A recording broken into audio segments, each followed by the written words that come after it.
With 700 horsepower twin-turbo engines and speeds topping 230 miles per hour, IndyCar is one of the fastest forms of racing on the planet.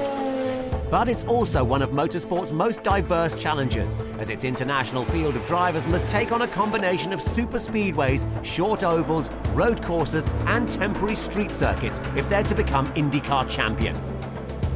We have several types of racing, street course, road course, short ovals, super speedway. When you go into a street course, you gotta try to reach the limit, but if you pass the limit, you hit the wall. You gotta be aggressive, obviously, but in a certain way that you can't overdrive. In a road course, different. You gotta be completely aggressive so you can cut the corner to make the time. It's like baseball and basketball, an oval and a road course, really. It's the way you have to approach it is so different. Setup-wise, you're so different.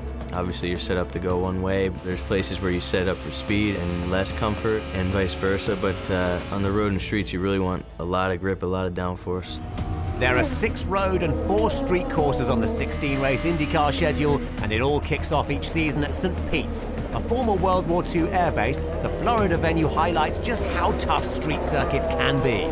It's tricky because, you know, you have 2 different types of track basically within the one. You have an airport section, which is really wide, very fast, long straightaway, very bumpy, and then you go into the city streets where it's very tight and twisty and lots of trees and shadows, so it's very unique in that sense. It's very easy to make mistakes. It's extremely bumpy, and so, you know, when you're in the back section of the track, there's no margin for error. If you lock up the brakes even, it sends you right into the wall. So you're always on that very fine line and on the edge, and St. Pete demands the most of you, and so, you know, don't make mistakes and you'll put yourself in a good spot.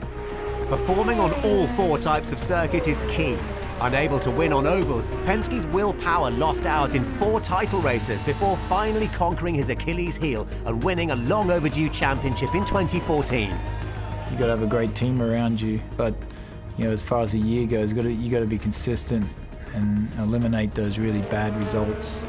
You know, I think more than winning races, it's the bad ones that hurt you the most. So to me, the year I won the championship, it was finished every lap of every race except for one lap where I went lap down, but that's what it takes to win a championship. Perennial championship rivals Team Penske and Chip Ganassi Racing have won 8 of the last 10 IndyCar titles and dominated the Indy 500. With 10 of the last 17 Indy victories, these teams know how to win on the fastest and most dangerous of all circuits, the Super Speedway. It's really hard to have a good car through the entire race. It gets hot, you lose downforce, the cars will slide more. When you slide in a road course, you can always get by. Here, the margin of error, it's very minimal, so you have to have almost a perfect car to the entire race.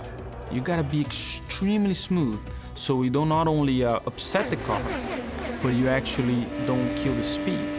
So you gotta be like driving like somebody is drinking a cup of tea.